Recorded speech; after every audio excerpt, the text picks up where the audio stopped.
ஹாய்ங்க.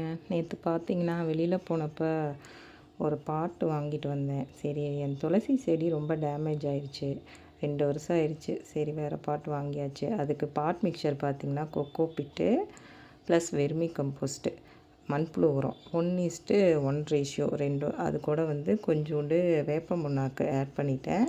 நான் எந்த பிளான்ட் வைக்கிறனாலும் மண்ணே சேர்க்க மாட்டேன். எல்லா பிளான்ட்டுக்குமே வந்து பார்த்திங்கன்னா, இந்த பாட் மிக்சர் தான். இது போட்டு தான் ரோஜா செடியிலேருந்து எல்லா செடியும் வச்சுருக்கேன். நான் வந்து அதை வந்து இன்னொரு வீடியோவில் போடுறேன். இதை நல்லா மிக்ஸ் பண்ணிக்கிங்க. மிக்ஸ் பண்ணிவிட்டு பாட்டில் வந்து ட்ரான்ஸ்ஃபர் பண்ணிடுங்க. இந்த மாதிரி வைக்கும்போது பார்த்திங்கன்னா, ஜெர்மினேஷன் சூப்பராக இருக்கும். அதுவும் இல்லாமல் நம்ம கேரி பண்ணுறது, தூக்குறது இதெல்லாம் வெயிட்டே இருக்காது. மண்ணுங்கும்போது நல்லாவே வெயிட் இருக்கும். இது வந்து வெயிட்லெஸ்ஸு. மண்புழு உரம், கொக்கோ பிட்டு 1:1 ரேஷியோவில் போட்டுருங்க.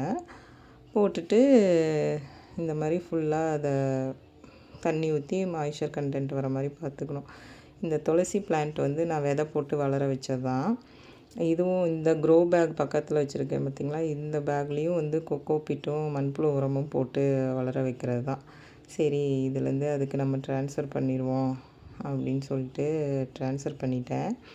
துளசி வந்து சில பேர் சொல்கிறாங்க, சென்டிமெண்ட்டாக அப்படி வளரணும், இப்படி வளரணும், அதை பார்த்து பார்த்து வளர்க்கணும், அது இதுன்னு சொல்லிட்டு ஏதோ சொல்கிறாங்க. ஆனால் வந்து எனக்கு தெரிஞ்ச வரைக்கும் நீங்கள் துளசி நட்டுட்டு உடனே தண்ணியை நல்லா துளசி செடிக்கு ஊற்றிட்டு அந்த துளசி செடியோட வேரில் வந்துட்டு மஞ்சள் குங்குமம் வச்சு நல்லா வளரணும் அப்படின்னு மனசார நினச்சிக்கிட்டிங்கன்னா, சாமியை வேண்டிக்கிட்டிங்கனாலே போதும். துளசி செடி சூப்பராக வளரும்.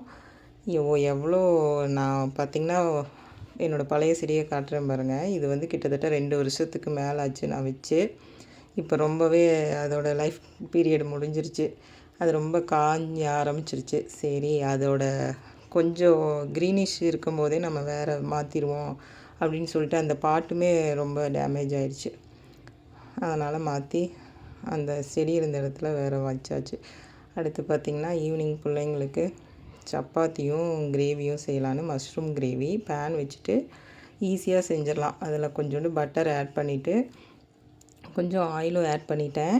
அதில் ஆனியனும் ஒரே ஒரு பச்சை மிளகாய் போட்டு வதக்கிட்டு இஞ்சி பூண்டு பேஸ்ட் இல்லை, அதனால் இஞ்சி பூண்டையும் நல்லா க்ரஷ் பண்ணி போட்டுக்கிட்டேன். அதில் பார்த்திங்கன்னா, அடுத்தது தக்காளி சின்ன தக்காளியாக இருந்துச்சு, அதனால் 2 தக்காளியை அடித்து உள்ளே ஊற்றியாச்சு. ஊற்றி இந்த பச்சை வாசனை போக வரைக்கும் நல்லா வதக்கணும்.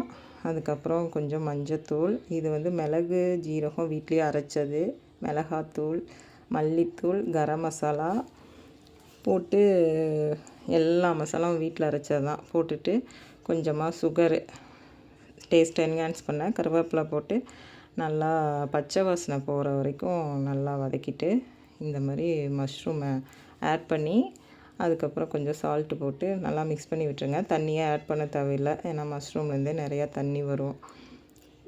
மீடியம் ஃப்ளேமில் வச்சு கொஞ்சம் குக் பண்ணிங்கன்னா 5 மினிட்ஸு மஷ்ரூம் நல்லா வெந்துடும். தண்ணி நல்லா வெளியில் வர ஆரம்பிச்சிரும். இந்த ஸ்டேஜில் வந்து முந்திரி பருப்பு ஊற வச்சது ஒரு 4 முந்திரி பருப்பை ஊற வச்சு அரைச்சி இது மாதிரி ஊற்றிடுங்க. இது ஒரு க்ரீமி கன்சிஸ்டன்சியில் நல்லாயிருக்கும். ரைஸுக்கு சைடிஷாகவும் நல்லாயிருக்கும், சப்பாத்திக்கு தோசைக்கு சூப்பராக இருக்கும். ட்ரை பண்ணி பாருங்கள். மேலே வந்து நல்லா கொத்தமல்லி தழை போட்டுட்டு ஒரு பிஞ்ச் பட்டர் போட்டேன். தேங்க்ஸ் ஃபார் வாட்சிங்.